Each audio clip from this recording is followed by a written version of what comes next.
Hey guys, ఈరోజు వీడియోలో మనం నైట్ హెయిర్ కేర్ గురించి తెలుసుకుందాం. మనందరం చేసే మిస్టేక్ ఏంటంటే మార్నింగ్ వేసుకున్న జడతోనే పడుకోపోవడం. దీనివల్ల మనకి హెయిర్ ఫాల్ ఎక్కువ అవుతుంది. సో ఈ అలవాటు ఉంటే మానుకుందాం. ఫస్ట్ స్టెప్ వచ్చి మన హెయిర్ని కింద నుంచి పైకి మంచిగా కూమ్ చేసుకోవాలి. దీనివల్ల జుట్టు తక్కువ ఊడుతుంది. సెకండ్ స్టెప్ వచ్చి మనం నెక్స్ట్ డే బయటకి ఎక్కడికి వెళ్ళము అంటే హెడ్ మొత్తం ఆయిల్ అప్లై చేసుకోండి.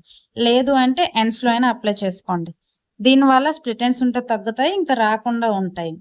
థర్డ్ స్టెప్ వచ్చి ఒక 5 మినిట్స్ మంచిగా మసాజ్ చేసుకోండి. మసాజ్ వల్ల బ్లడ్ సర్క్యులేషన్ బాగా అయ్యి హెయిర్ గ్రోత్ ఉంటుంది.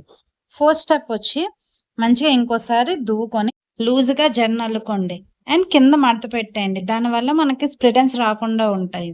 బ్యాండ్ కూడా లూజ్గా పెట్టుకోండి. ఫస్ట్ డే ఇలా చేస్తే ఇంట్రెస్ట్గానే ఉంటుంది, డైలీ చేయడానికే బద్ధకం వేస్తుంది, కానీ అలవాటు చేసుకోండి. రిజల్ట్స్ బాగుంటాయి. రిజల్ట్స్ చూసాక మీరే అలవాటు అవుతారు. నా వీడియో నచ్చినట్లయితే please like and subscribe my channel.